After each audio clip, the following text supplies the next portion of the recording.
Hello, everyone. This is Dan Sperling, Director of the Institute of Transportation Studies and the host for the seminar this quarter. I'm very delighted to be hosting because, among others, we've got great speaker today, Jonathan Hughes, and I've known him for a long time. That's because he was a student at at TTP. So I'm going to just give a real thumbnail sketch of his history, and then I'm going to ask John to elaborate a little bit on your path, because you are a TTP alum. So Jonathan was an engineer. He started out as an engineer with a degree in mechanical from Duke, and then another one, a master's from Cornell. And then he came to UC Davis, and he got a master's and PhD with us. And along the line, he decided he really loved economics in addition to transportation, and took a number of economic econ courses. But his PhD is in TTP, and he somehow he convinced the econ department at University of Colorado Boulder that he was a legitimate economist, although I've never heard of an econ department accepting someone without an econ degree before. So it tells you how great the TTP program is, I guess. So I'll let Jonathan elaborate on that. So take it away and just tell a little bit about your history here. Flesh that out a little. Sure, sounds great. Thanks, Dan, for that warm introduction. It's great to be here, even just virtually. We were Dan and I were chatting before this all started. I gave an ITS seminar once before when I was a student, and that was probably 13 or 14 years ago. So it's been a long time, but it's good to be back. And indeed, I started out in engineering. I've always really been interested in transportation issues. So when I was an undergraduate, I interned for General Motors and worked on various parts of cars during my summers there. And at some point decided that I wanted to go into academia. And I started out in material science and very quickly discovered we were sort of doing fuel cell materials and some other sort of energy related things, but I very quickly discovered that I wasn't a laboratory scientist.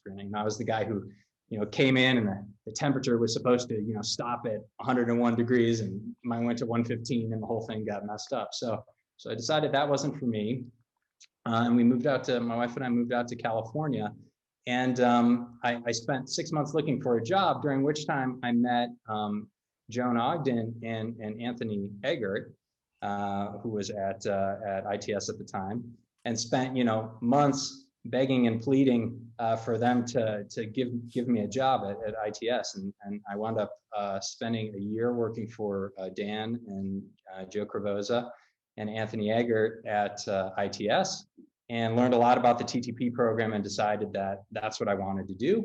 But I didn't want to do engineering anymore. I wanted to sort of work with technology, but focus more on sort of the policy side of things. I didn't know what that meant, if that meant I was going to use tools from political science or tools from econ or what it was going to be, but I knew that's what I wanted to do.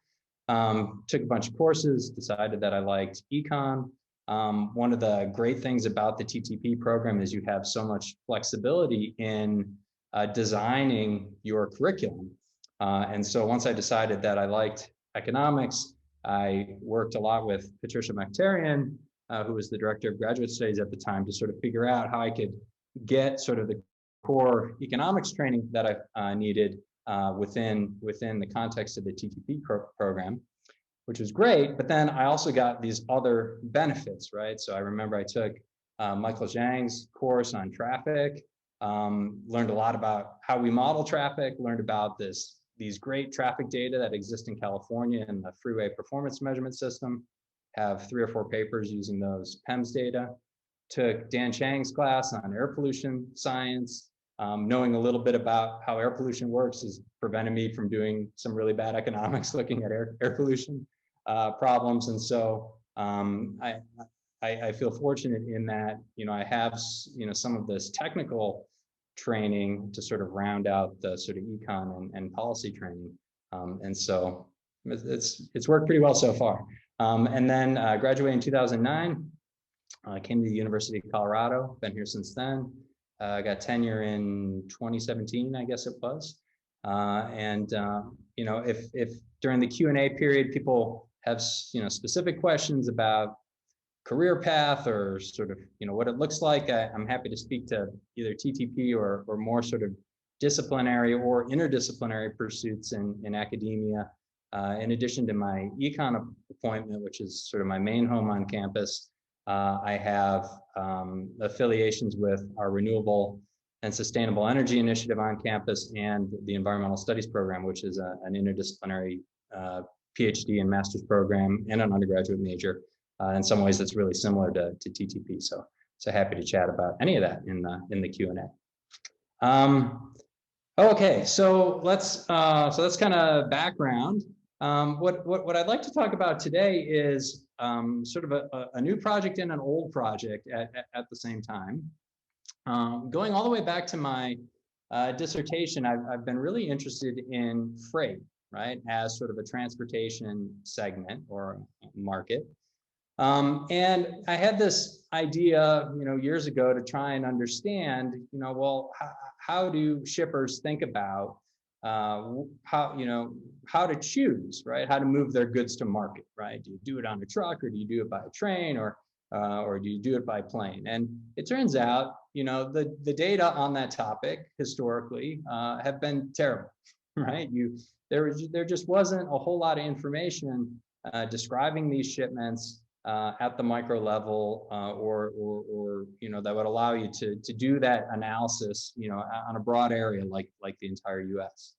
And then several years ago, that changed somewhat, where the U.S. Census Bureau and the Bureau of Transportation Statistics made some new data available, microdata on shipments that might enable that type of project or that type of study. And about the same time, Jim Bushnell and I, and Jim is over in econ at UC Davis and co-author on this work, we came into a little bit of funding from the Alfred P. Sloan Foundation to do this project. And so everything sort of came together maybe 3 years ago.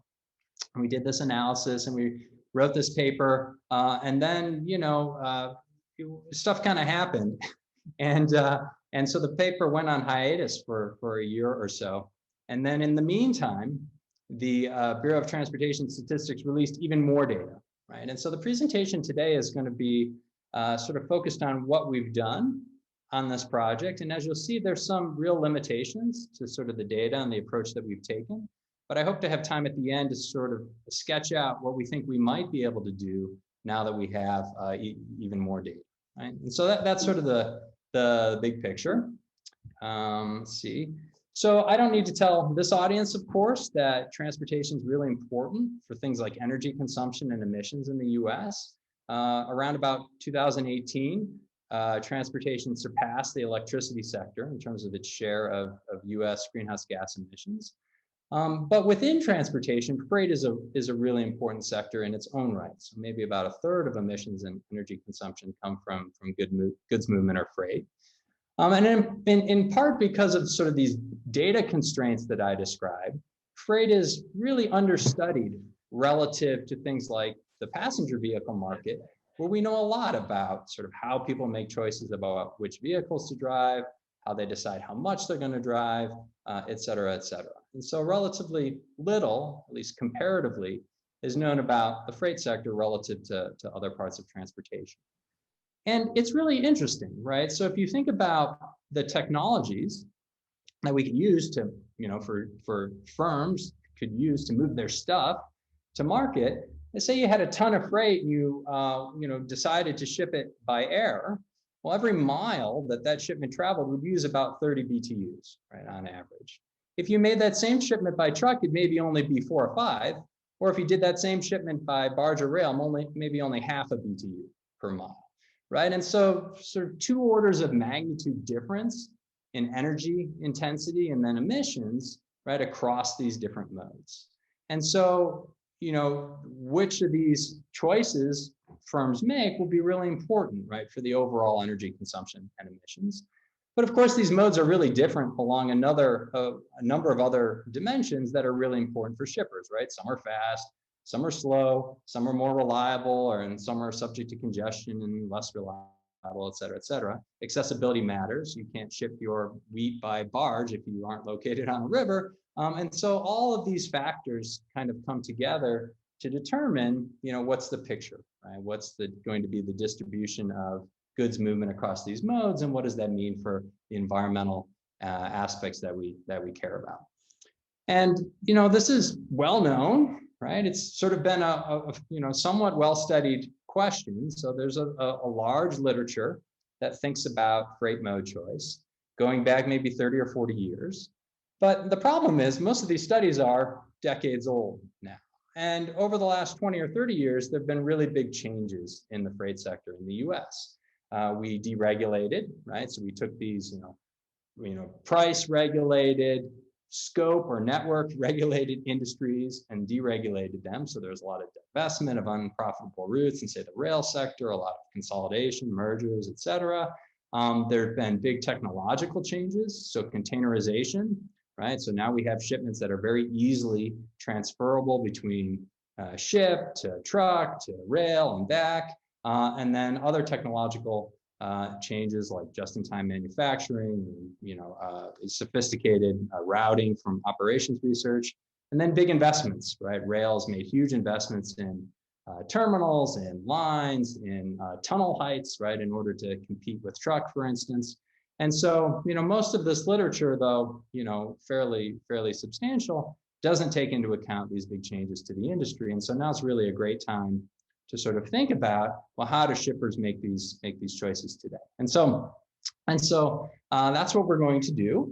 We're going to exploit these relatively new data, micro level data on shipments. They give us great geographic coverage, so we get the entire US, and they're micro level data. So we get all the variation that comes from all the different types of shipments that people make. And I'll describe that in more detail in a little bit. And as of now, we only have 1 year's worth of data. So as I mentioned, we were using this sort of when we started this project, using these new data from census that gave us a cross section of shipments in 2012. But just this past fall, those data have been updated with a new release. And so now we also have 2017. So everything that I'm going to show you today is from the 2012 data. I've rerun everything with the 2017 data. So all the analysis that you'll see today sort of goes through in the sense that it looks qualitatively really similar if we use the 2017 data. But then the real question will be, all right, now that we have, all the different things that changed between 2012 and 2017, can we do a better job sort of modeling what's going on here? And I'll close with that at the end. We're going to use these micro level data to estimate the parameters that describe shippers' mode choices using a discrete choice framework. And then we can use those parameters then to simulate policies that we care about, right? So for instance, say there's carbon pricing and fuel prices go up, or say there's just volatility and diesel or jet prices change a lot. What does that do for the modes that shippers choose? And then because those mode choices have really different energy intensities, what does that do for emissions, right? Or what if there are new fuel economy regulations like we had beginning in 2011 and then updated in 2016 and then kind of on hiatus in the heavy duty truck sector? If we make trucks more fuel efficient, does that change how shippers choose modes? And it turns out it could really matter, right? So say, for instance, you make trucks more fuel efficient. Well, now they look more competitive with rail on certain types of shipments. And so is it possible that when trucks become more efficient, you entice some shipments that would have gone by rail to now move over to truck? Well, that's potentially problematic because even though trucks are more fuel efficient in that scenario, they're still way less efficient than rail. And so you could have what we call sort of a cross rebound or a backfire effect where you've made trucks more fuel efficient, but some of those fuel efficiency gains are eaten up by moving some shipments across from more efficient modes, right, to the trucking sector. And so we'll have something to say about that. In terms of the literature, of course, there's this huge literature on freight demand and freight mode choice. We're going to sort of update what we know from that literature with much better data, more recent data, and the micro level data that'll show really seems to matter. Of course, there's a huge literature looking at the effects of policies or just technological changes on energy consumption and emissions in transport. So we'll have, of course, something to say about that. And then there's a smaller but really interesting literature looking at the so-called rebound effect. And so our results on sort of these mode choice behaviors that I just described with respect to truck fuel economy will have some implications there. So that's sort of the big picture. Okay, so in terms of data, as I mentioned, we're going to use this product called the Commodity Flow Survey. And we have that for 2012. The Census Bureau and the Bureau of Transportation Statistics for many, many years, and in its current version going back to sort of the mid-90s, have collected data on freight shipments. They basically survey firms that ship stuff, and they collect very detailed information about those shipments, right? So what it cost, what was the mode that was used, what's the physical address the shipment is moving from and moving to. None of that's available, right? So in order to protect the confidentiality of shippers, they've released these very aggregated sort of average summaries of goods movement in the US. And so it will be things like, all right, you're moving grain between this metro area and this other metro area. Here's the average value of that product. Here's sort of the average distance that those shipments went, et cetera, et cetera. So that changed in 2012, where they released still sort of sanitized to protect shippers' confidentiality, but the microdata version, right, associated with those previously aggregate surveys. And so we observed for about 4.5 million shipments, the origin and destination. Again, it's sort of like a city or MSA level. We know the mode. We know what the good is that's being shipped. They use sort of a weird classification system called the Standardized Transportation Commodity Group. So for about 33 different types of goods, we observe what's moving. And we know it's the value of the goods being shipped. We know the weight and we know the distance, right? And so not everything, but enough to sort of capture what we think are sort of the relevant or the salient features that affect shippers' mode choices. We'll talk about that in a second. And then, of course, it's a sample, so there's some weights to reconstruct the population of shipments. And then because we're interested in energy prices and emissions, we'll collect data for diesel and jet prices. Those are the only relevant fuels for this market from the EIA. Okay, so it's instructive to think a little bit about, to look at the summary statistics for this industry and sort of think about, what freight looks like, right? And so these two panels on the table here are two different sets of summary statistics for the sample, then using the sample weights to sort of reconstruct the estimate of the population of the commodity flow survey. The top panel is unweighted in the sense, like, think of that as numbers, right? Numbers of shipments that are represented in the sample and then therefore in the population. And so if you were to just look at these data, you'd be tempted to think, all that really matters is truck, that has about a 44% share of the number of shipments, or parcel courier. Parcel courier, those are packages or shipments under 100 pounds. They move by a variety of different modes, right? This is FedEx, UPS, US Postal Service, right? But small shipments of all different types of stuff. But of course, from sort of an energy and emissions perspective, we care less about the number of shipments and much more about sort of the shipment size, right? In arguably ton miles is sort of the best measure for land-based shipments. Arguably for air, maybe drag and speed are more important, but some measure of shipment size is what you really care about for energy consumption. And so this bottom panel here then reweights, calculates the summary statistics weighting for the shipment size in ton miles. And when you do that, you see these bulk modes, right, are really important. So in terms of the share of stuff, right, ton miles that's moved, rail has about a 48% share, truck about 46, and these other modes are less important, right? And so that's kind of a long way to say that when I show you later on, right, the effects of substitution across these different modes, a lot of the action is going to be switching between truck and rail, right? Because from an energy perspective and in terms of the share of shipments that are moved, these are going to be the important modes. And again, sort of what I hinted at the beginning is, because we have these microdata, we have really rich variation in the characteristics of shipments, right? There's just all sorts of types of goods, sizes, values, distances, right, that are represented in those data. And so the next couple slides are going to kind of illustrate how that works and how that's potentially useful, right? So this table just pulls out a few representative commodities to these are the goods that are being shipped. And really, I just picked ones that were like sensical, right? There's a lot of nonsensical categories in the commodity flow survey. But if you look at these, you can get a sense for how these characteristics vary, right? So your average pharmaceutical shipment, right, is worth about $25 per pound, right?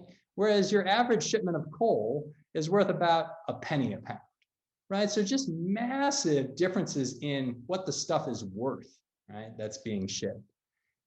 Shipments vary a lot in sort of distance, from maybe a couple hundred miles to maybe 1,700, or excuse me, from a few hundred miles to maybe about 1,200 miles or so, and they differ in size from maybe just a few tons to you've got iron ore, maybe 30,000 tons, right? So just vast differences in values, distances traveled, the amount of stuff moving in terms of tons, right? And so that's going to be really nice, right? And these characteristics, of course, we think, you probably all have a prior about how these different characteristics map to the modes that are selected, right? And so this figure just, looks at the different major modes and just plots the average value of goods that move by that mode against the average shipment size in ton miles. And what you see is exactly what you would expect and what's really well known from this big literature on freight transport. If you've got a lot of a large quantity or some good that needs to go really far, and it's not worth very much, that's going to move by water, that's going to move by rail. If it's a liquid, or a gas, it's going to move by pipeline, right? You've got sort of these modes that are set up. They're maybe slow, but they're set up to move sort of large quantities of really low value goods, right? But if you've got a relatively small quantity of a really high value good, you want to getting there fast, right? And so those goods are going to travel by air, they're going to travel by truck, or maybe this parcel courier mode, right? So, these sort of relationships that we expect are borne out in the data. But the data, also have, so if you think about sort of the literature, the vast majority of earlier work here has sort of focused on these relationships, right? These sort of average characteristics, either of particular goods, right, or modes, because they haven't had sort of this micro level, shipment level variation that we have today. And so if you think about, within a particular good, there's actually a lot of, variation there in, say, shipment size that determines which mode is selected, right? So here's a good that we think well, I can show you, but we know is very homogeneous in terms of its value, right? So this is grain. So grain's all like more or less worth the same.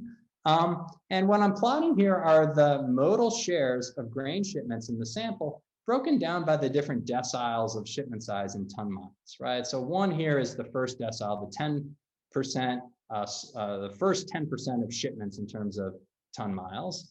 And then the 10th decile is the last 10%, the 10% largest group of shipments in terms of ton miles. And what we see, even for this, within this one good, right? If you got a small shipment, it's going to go by truck, right? If you've got a lot, you got to move your grain from North Dakota to the Pacific Northwest to ship it to Asia. You're going to fill up 100 rail cars and it's going to go 1,000 miles. you're gonna choose rail, right, rather than truck. And so we have this, even within a good, this nice variation that turns out is going to be really important for the modal substitution that we're going to find or estimate. And so, with that introduction, let's think about a model for how it is shippers might actually make these choices. And here's where I'm going to, offer up some assumptions that are strong, and then hopefully we'll be able to relax them later.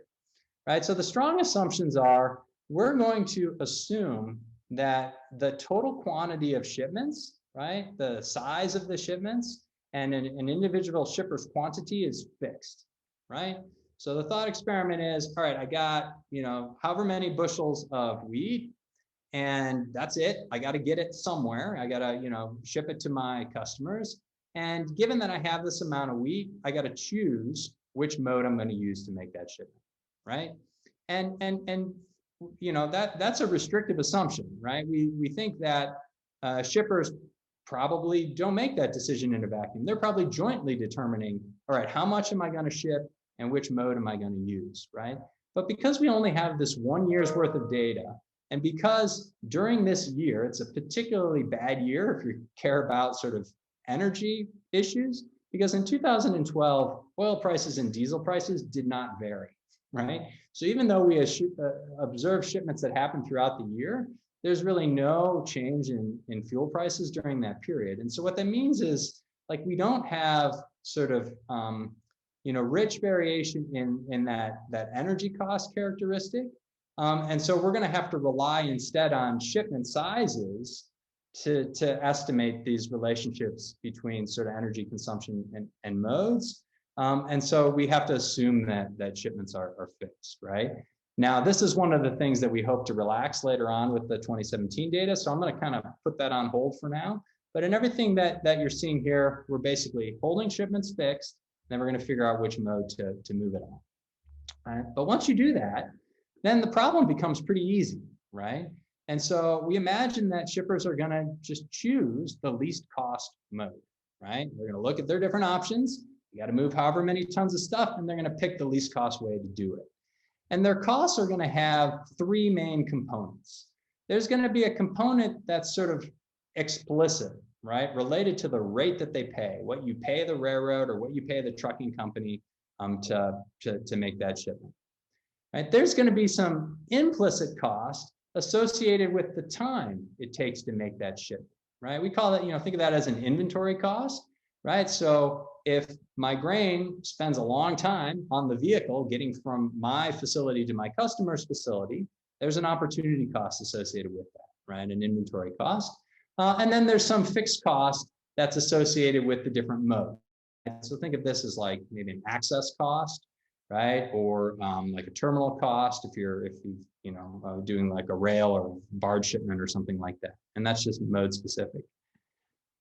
Within each of these different buckets, then we can think about how the characteristics of the shipments themselves are going to affect these different costs, right? So if you think about the rate that shippers pay, we're going to assume that the price you pay the railroad or the trucking firm is going to be proportional to the fuel expenditure, right? Or the fuel cost. Now that's going to abstract away from, things like labor cost or equipment rental. But to the extent that those are proportional, or kind of move in the same way as sort of fuel expenditure, they'll be in there. If they don't, then they're excluded. But for now, let's sort of hold that as a secondary thing. So we're just going to imagine that sort of the main component is the fuel cost. And once you do that, then life gets easy, because if we think about how much fuel you're going to use, that's going to be proportional to the shipment size in ton miles, right? Times some mode-specific energy intensity, right? The gallons that you use per ton mile of freight movement, right? And then if you multiply that by fuel prices, then you have fuel expenditure. And then we're going to imagine that those fuel expenditures are translated to rates at some constant rate gamma that varies by the different modes, right? So railroads, the assumption is railroads are going to mark up all of their wheat shipments at the same rate. right? They're going to mark up all of their automobile shipments at the same rate, right? Pass through those fuel expenses to rates at the same rate gamma. If you think about inventory cost, well, that's the time cost. That's going to depend on how far your shipment is going and what's the average speed of that mode, right? So trucks tend to, even with mandated rest periods, tend to travel faster than trains in most cases, right? So that mode is going to be faster. Air is going to be way faster, right? And so the product of, the distance divided by that average speed gives you time. And then what does that time cost? Well, we're going to model that as the product of the shipment value. So the total amount of dollars that you have locked up in those goods times some discount rate, right? Times some time cost. So that's just going to be dollars. And so that's nice because we observe this, ton miles, we observe fuel prices, we know the shipment distance, we know the values, right? And we can, in some specifications, even make some assumptions about sort of what the average speeds are. We're going to start out, however, those sort of lumping those unknown parameters together into sort of a single parameter in each term that we're going to estimate, right? So here we're not going to take a stand on what gamma and eta are. Instead, we're just going to estimate a model that lumps them together as one parameter alpha that's going to describe how fuel expenditures, right, then, or the product of shipment size and price then relates to rates via fuel expenditures. And so we call that a reduced form in the sense that it's sort of lumping these individual parameters together. We're going to estimate costs separately for each of the different commodities, right?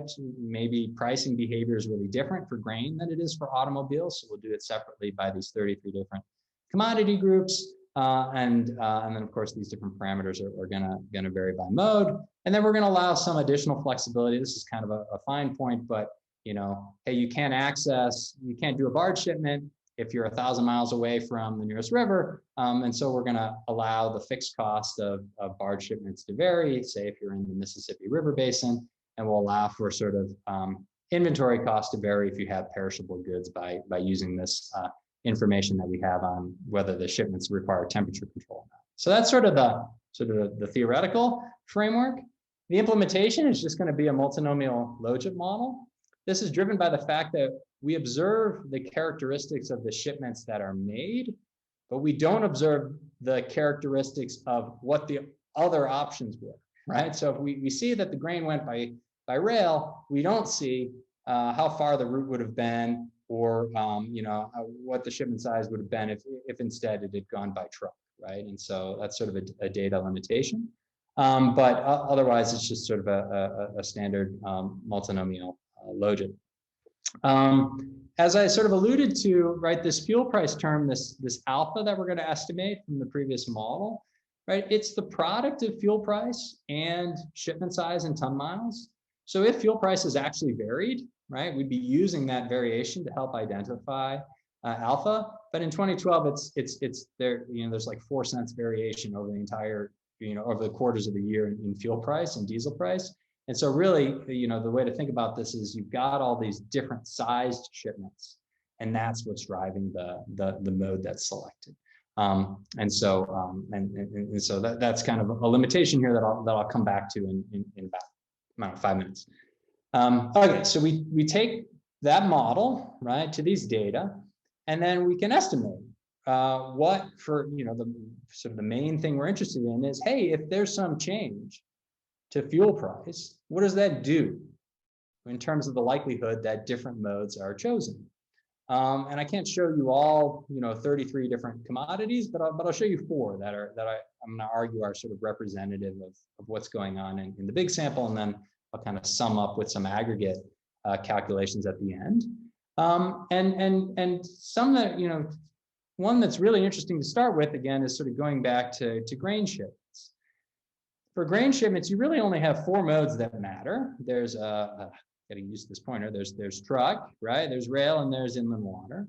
And so what we're showing here is the marginal effect, right, of a change in fuel price. So diesel price goes up by $1. how does that change the probability that one of the, that each of these three modes are selected for making that shipment? And then we're going to break it down by different we're going to evaluate that at different shipment sizes, right, in ton miles. So that's not constant. It varies depending on sort of how big or small your shipment is.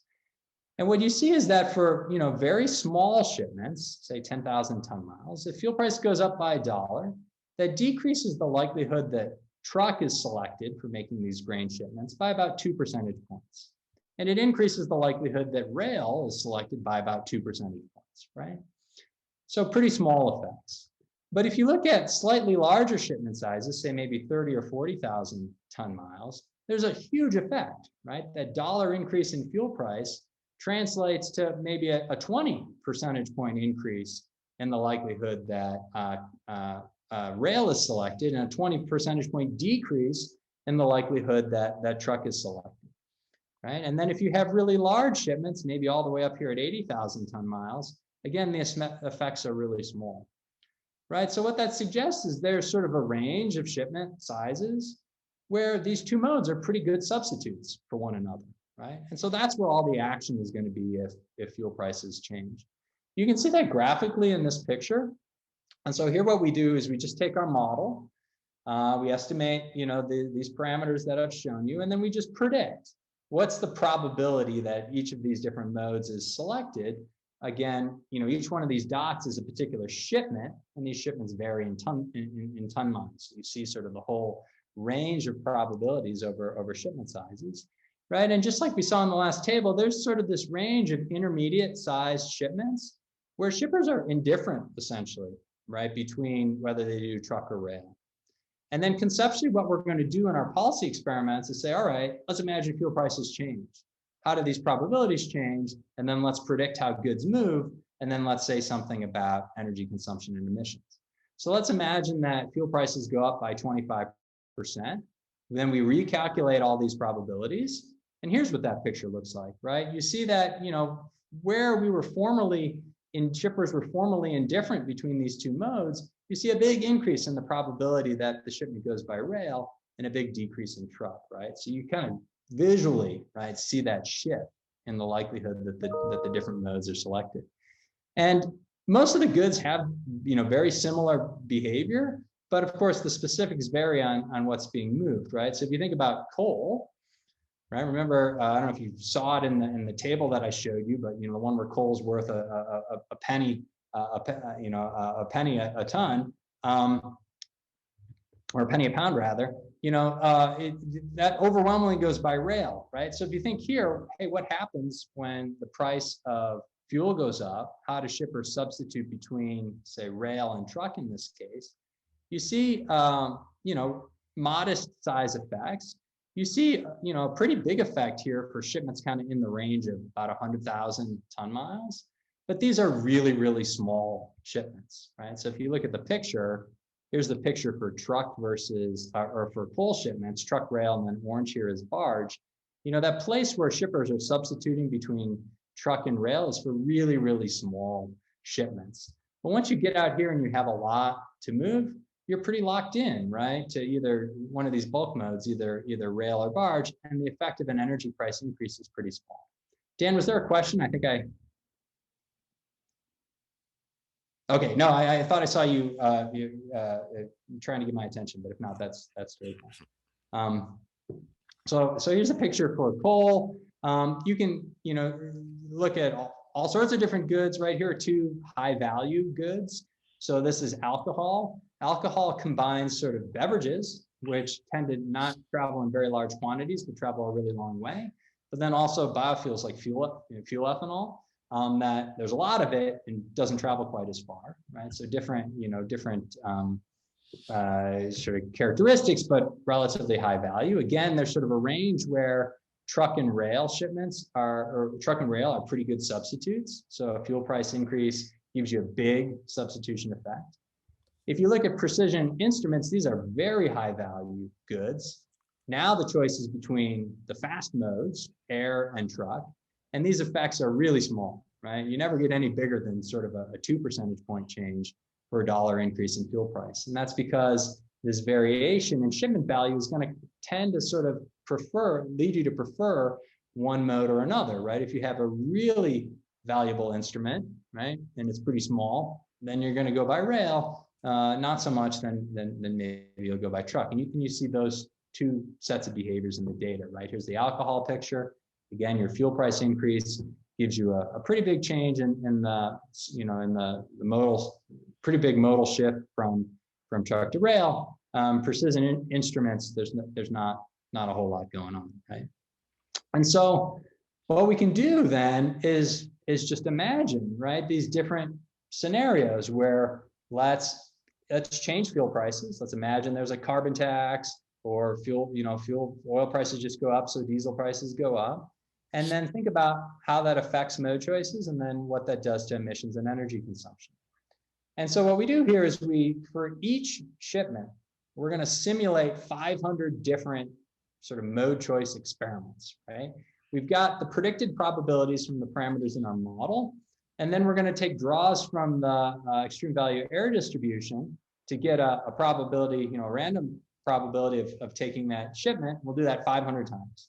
And then we're going to assume that shippers choose, right, the most probable mode.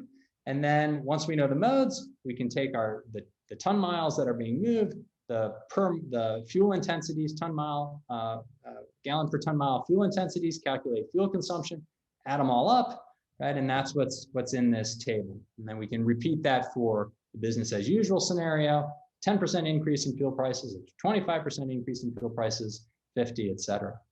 And so that's what we have here. If you look at the 10%, so relatively modest increase in fuel prices, what you see is that, relative to the business as usual, when fuel prices go up, you see a pretty big increase in rail ton miles, as you would have guessed from the figures that I just showed you, a pretty big decrease in truck ton miles.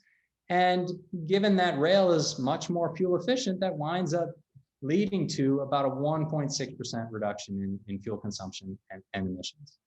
Okay. And that, of course, obviously, if you have bigger fuel price increases, right, you see sort of bigger reductions in emissions. But, this, at least to me, having sort of read this older literature using aggregate data, was surprising, right? That basically, there's this pretty famous 2007 National Renewable Energy Lab report from their transportation future studies that basically said, look, there's pretty limited scope, right, for modal substitution. Right. But when you actually, because, once you move away from sort of averages and have sort of real variation in the shipment characteristics, there is this margin, right, where certain shipments, are kind of, both these different modes are good substitutes for one another. So you get a pretty decent modal substitution effect that's driving these emissions reductions. How are we doing? Okay, we're doing okay on time. And so should I? If someone could just chime in with how much time I should reserve for questions, maybe. At least 20 minutes, but preferably even 30 minutes. So. Okay, sounds good. So I'll that's helpful. Okay, so if you want to think about sort of what's who are the suspects, right, sort of driving these changes, it's kind of intermediately valued goods going sort of modest of modest size, right, shipment sizes, right. So this just breaks out the average carbon emissions reduction, right, for a 10% increase in fuel price by these different commodity groups, here plotted against shipment value, right, and it has a U shape, right. So it's sort of these moderately valued goods, right, that are seeing the biggest emissions reductions. It's also sort of the, not the really big shipments or not the really small shipments. Again, that totally makes sense, right? You have a really big shipment or a really small shipment, those are kind of geared towards particular modes, but sort of the ones in the middle are the ones that can switch. And so you see that here. And so that's kind of what's driving, right, the substitution and the emissions reduction behavior that we see. I just want to spend about a minute talking about sort of that assumption, right? That, all right, we don't have a whole lot of variation in fuel prices, so we're going to use this variation in shipment size instead, right, to kind of identify this modal switching behavior that's coming from the energy consumption of the shipment. And the way that we're going to do that is we're going to appeal to these other data that come from the commodity flow survey that go back all the way to 2002. But these are going to be the aggregate data, the public data that don't have sort of the shipment level observations, but instead are these sort of averages across goods and locations. The bad thing is they're aggregate, right? The good thing is there's variation across years in fuel prices, right? So you have like a $2 change in fuel price over this period from 2002 to 2012. So we're going to redo our analysis using these more aggregate data, taking in mind that we're not going to have that micro level variation. There's a few other sort of quirky data issues that kind of make these particular data not great, but we can estimate a very similar model. We can go through the same exercise where we simulate shippers' mode choices, right? And then ask, well, what happens when fuel prices change to energy consumption and emissions? And you get almost the exact same thing, right? Which we find really reassuring, right? Before you got a 1.6% reduction in energy consumption and emissions with our microdata in 2012 only, but now looking across these 3 different commodity flow survey years, using the aggregate data, you get about a 1.5% reduction, right? It's actually even a little bit bigger for these bigger fuel price changes, right? So that gives us some reassurance that, that assumption that we're making isn't super objectionable or driving our results. Okay, so I'll take just a couple minutes to talk about the rebound effect, and then maybe 1 or 2 to talk about what we hope to do next with this project. Okay, so as I alluded to in the introduction, if rates, right, reflect at least partially reflect the fuel expense of making a shipment, then changes in fuel efficiency might affect, right, the modes that shippers choose.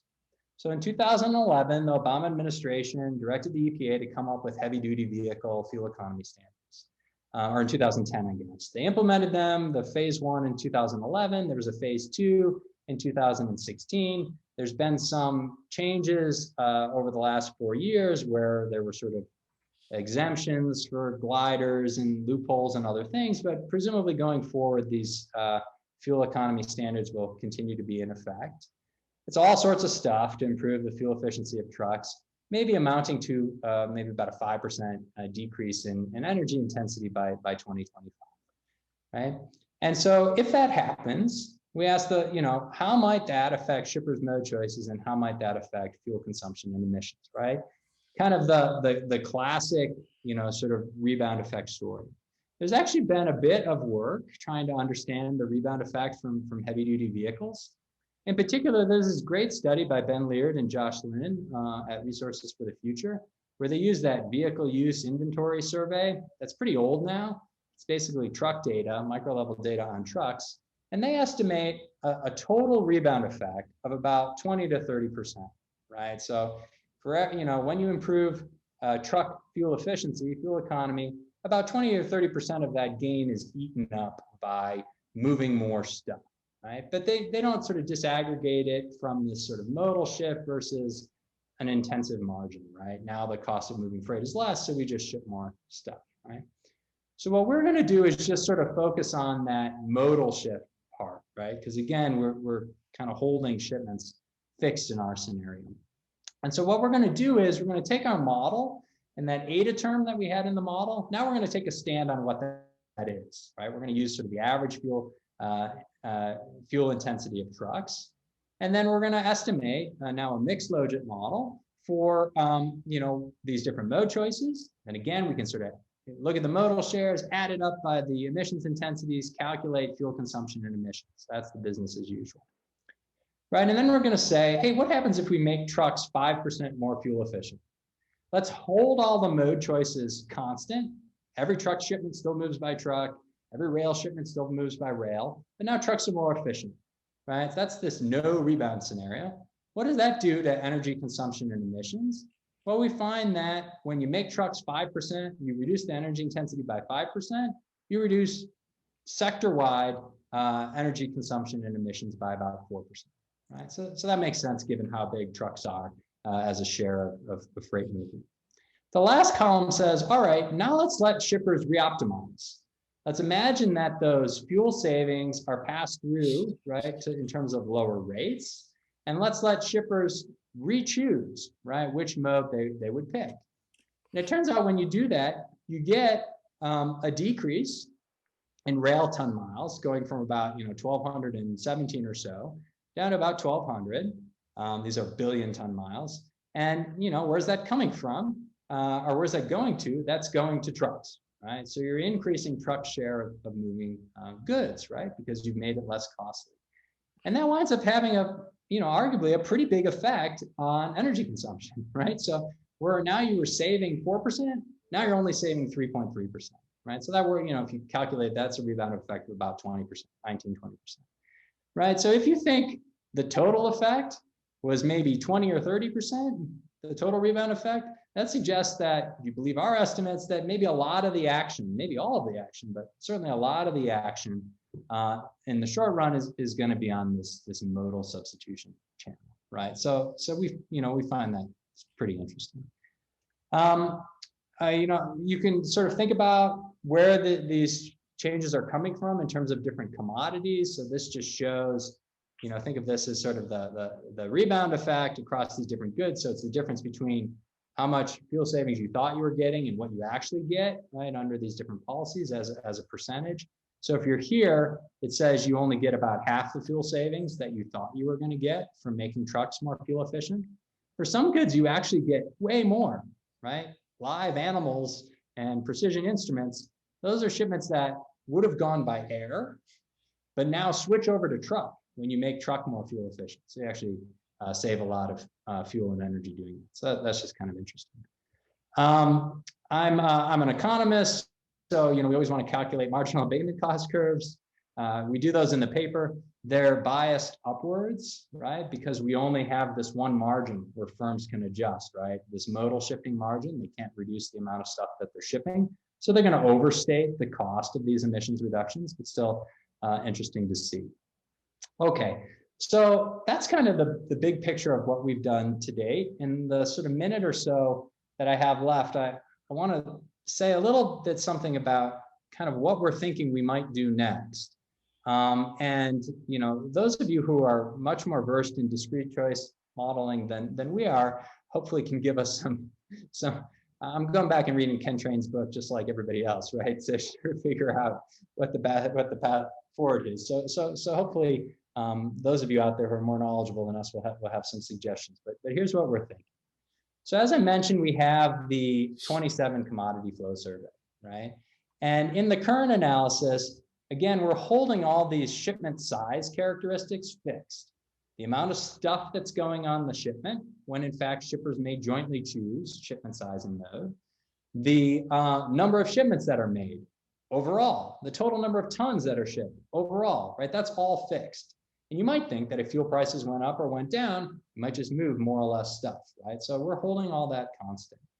But when we bring in the 2017 commodity flow survey, now we have sort of 5 years over which shippers could have adjusted to fuel price changes. And we have real variation in fuel prices, both from 2017 or 2012 to 2017 and within 2017, right? And so we think that opens up sort of modeling possibilities or models that impose less restrictive assumptions.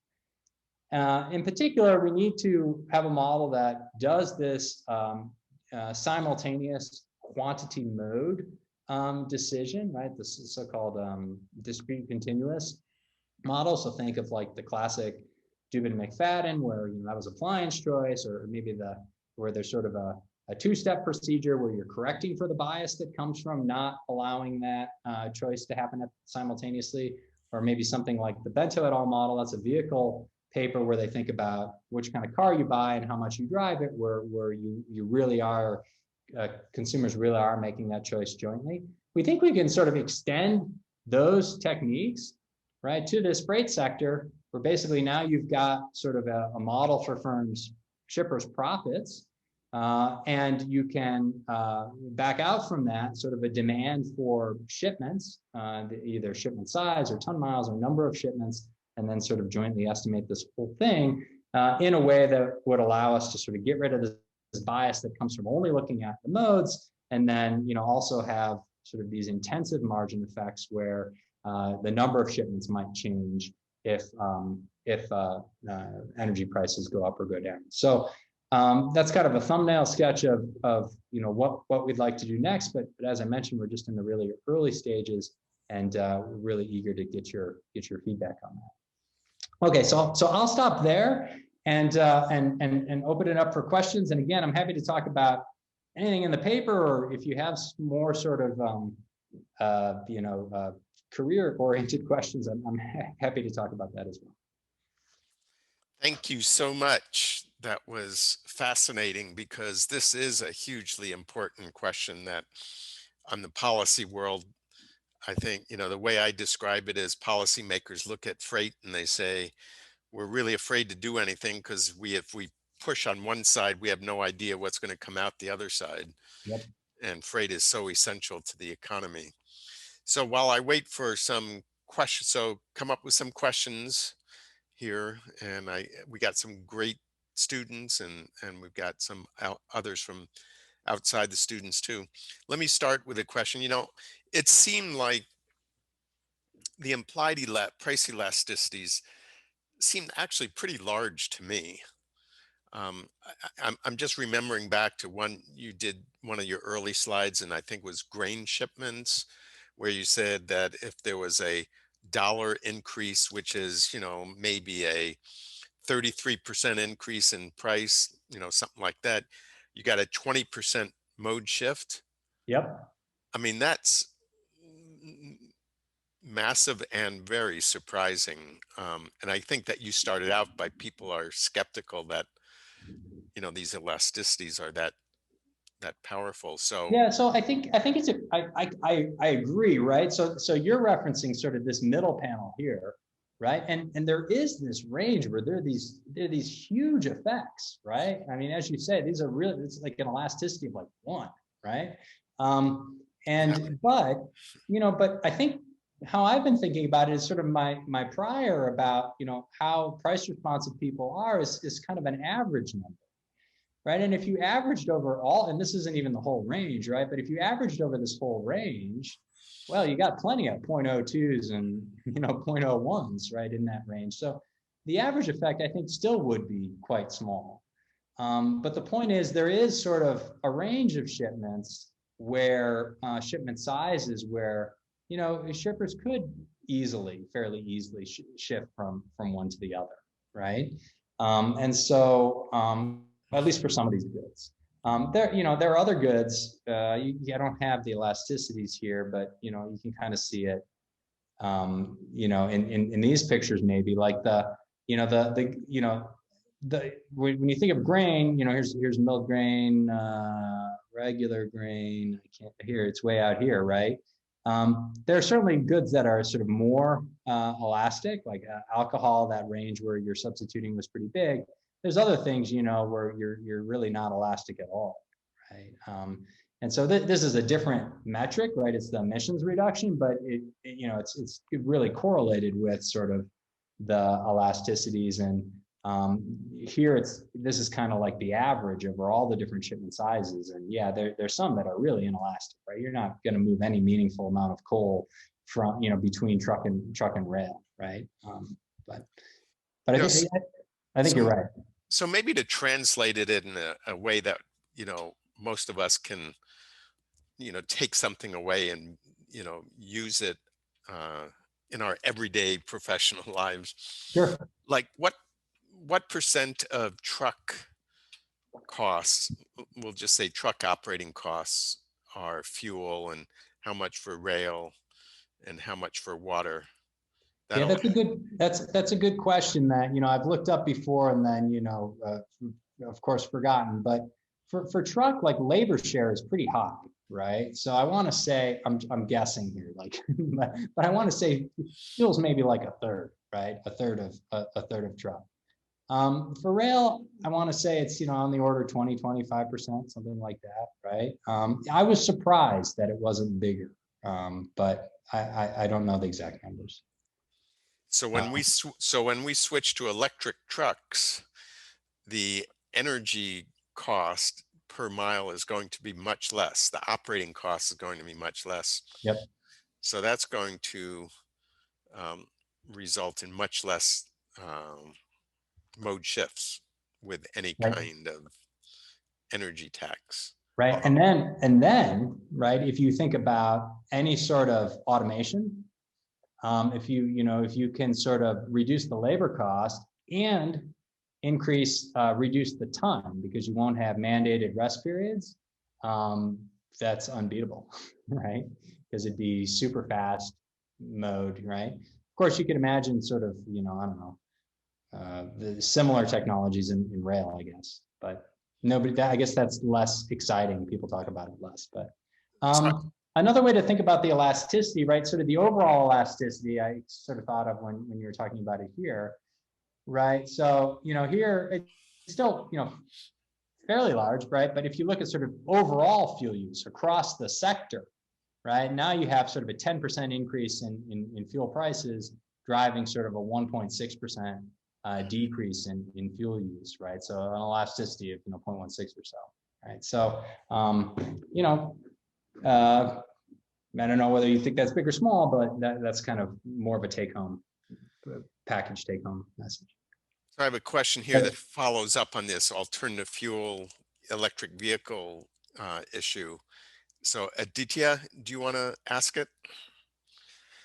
Sure. Thanks, Dan. Hi, Jonathan.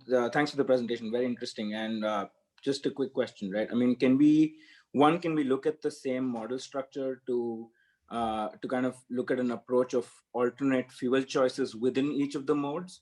And the other part of the question was that right up front in the early part of the presentation where you showed the summary data, it was interesting to see that parcels and couriers constituted a high number of shipments in the unweighted summary set, but when you looked at it at ton miles, it was obviously a much lower share. But then having listened to your presentation, do you think we are misplaced in our priority, for example, in targeting low emission vehicles for last mile and city delivery, which has become a very big narrative now? And we should rather be focusing then on trucking and other and more heavy duty vehicles rather than actually last mile city delivery. Probably the shift that might have changed between 2012 and 2017 is also that the share of e-commerce has grown significantly.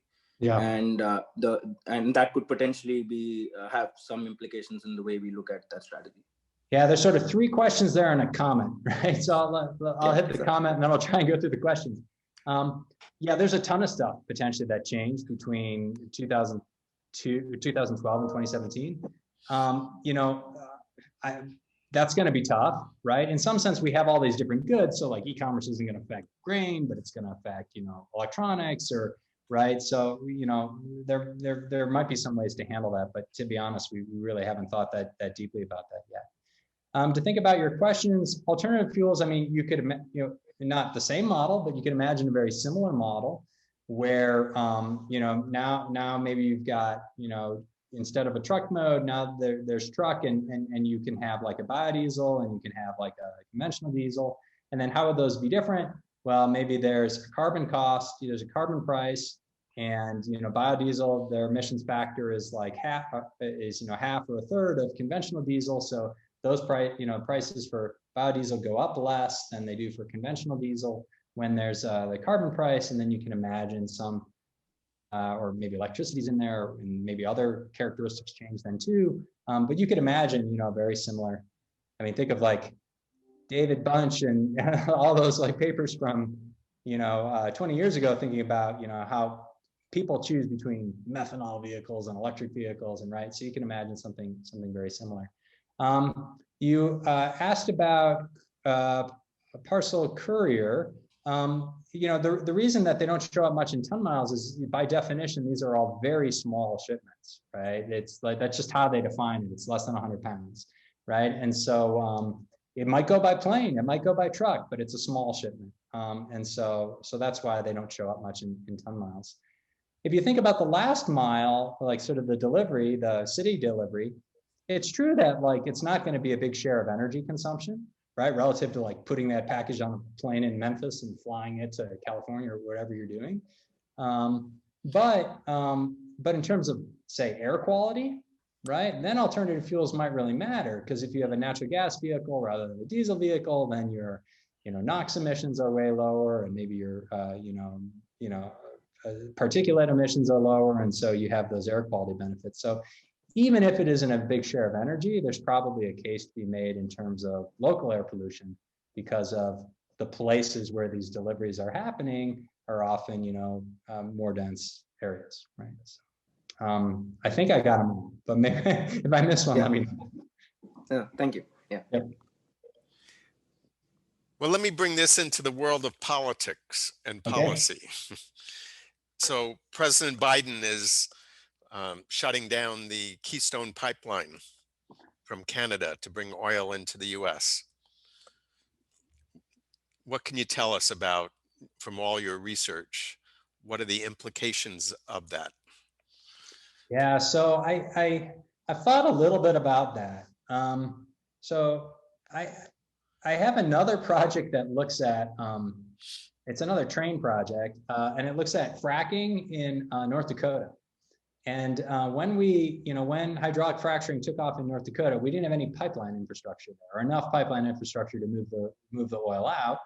And so what do? We put it on rail cars. That has safety implications. Akshay Jha has a paper that looks at the emissions implications of that. We have a paper that looks at, well, how does that mess up other freight markets? Well, what's the other freight market that matters in North Dakota? It's grain, right? So it's getting wheat and to a lesser extent corn and soy out of North Dakota to ag markets, what we found there was that was a huge shock, right, to wheat transportation. We kind of looked at who bears the cost of that shock, and it depends on which grain's being transported, et cetera. So there's sort of that side of things. There's also sort of the whenever you reduce transportation infrastructure, right, you're reducing industry's ability to sort of arbitrage price differences that come from like demand or supply shocks, right? So like, think about there's a hurricane that hits the Gulf refineries, or, one of these big, East Coast Colonial or whatever, like pipelines, goes down. What happens? Well, then you have like huge spikes in gasoline prices that are regional, right? And so when you have sort of constraints or limitations to infrastructure for transporting energy, then you have sort of this more price volatility or regional differences in prices. And so there's a literature that sort of looks at that in the context of pipelines and oil markets. Severn Borenstein and Ryan Kellogg have a paper that look at that. When I first came to Colorado, we sort of experienced that. We're sort of the residual claimant on a lot of this, like Great Plains and points north oil. And so the first few years when I was out here teaching, gasoline prices were like 50 cents less in Colorado than any place else, right? Because we had this glut of oil coming in, and then we didn't have the refined products pipeline infrastructure to get that gasoline diesel jet out, right? And so, there's that. From an energy perspective, I haven't dug into it too deeply. But if you aren't importing that oil, then on the margin, it's the oil is potentially more expensive, which means we're using less of it. And then if some of the oil that was coming down was heavier or dirtier from a life cycle basis, of course you have that environmental benefit if we wind up using less of it because of the lack of a pipeline. But I haven't thought too deeply about it, and we'll see what happens, whether it sticks or not. But okay, we're assigning that for your next research project. Sounds good. Meanwhile, got a question here from Daniel. You want to go ahead? Hi. Yeah. Hi. Thank you for the presentation. It was really, really good. So I would like to know if you have any way to get information about the characteristics of the businesses So, and if this information, I would like to know if will help you to analyze other types of policies, more business oriented, to persuade logistic managers to use more or to use cleaner transportation modes, something like that. So are you asking about the information on the businesses that are making these shipments themselves? Yeah, sure. Yeah. Yeah. So there's a couple routes. I don't know if you're in graduate school right now or how much time you have, right? But all of these data, as I mentioned, they're a census product, right? So the confidential data exists, right? And so one of our goals we kind of think of this project as a pilot project to see whether it's worth jumping through all the administrative hoops to try and gain access to the confidential data. And if you're out in Davis, there's actually a census data center in Berkeley where it's the kind of thing where you would submit a research proposal for a project, years go by, it's reviewed by people at the Census Bureau. But if you're successful, you could actually go to this data center and you could see, Fred's tire shop in Oakland, California bought, 200 tires that came from Dayton by train, all the way out there. They paid $5,000 for it, right? You could see you'd see the address, you'd see everything. You wouldn't be able to present that information, but if you had some questions about, really detailed questions about the types of businesses or industries and how they were affected, you could get at that with those confidential data. But all we observe in the public use data are, here's this stuff, and it's going from San Francisco, Oakland area to Ohio, right? And so it's a little bit more restricted. Great, thanks. And Kita Makino. Hello. Thank you for the presentation. Nice presentation. Yeah, my question is, even though I guess you assume that replacing a shipping mode is switching from truck to train, it's kind of all or nothing, all truck or all train. But some shipper or some shipment could be an intermodal shipment. So did you have such a intermodal choices in your studies, or are you planning to extend your work for the future? Yeah, that's a great point. It's really important. So the short answer is right now we're not considering that at all, right? But you're right? And in the data you observe, this is a truck and rail shipment.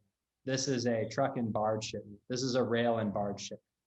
And so the way that we're thinking about those is, and this might not be correct, but sort of the assumption that we're making is when you have an intermodal shipment like that, it's really, it's bridging either the first mile or the last mile, right? And again, maybe that doesn't represent all of these shipments, but we kind of think about if you have a truck rail shipment, it's, hey, the country elevator is using a truck to ship that grain to the nearest railhead, and then it's going to Chicago by train, right? Or your intermodal, imported goods from Asia get on the train at the port of Los Angeles, they go to Chicago by rail, and then they go to, wherever, Indiana, right, by truck or something. So in our data, we treat all those mixed shipments, we just assign them to the big bulk mode, right?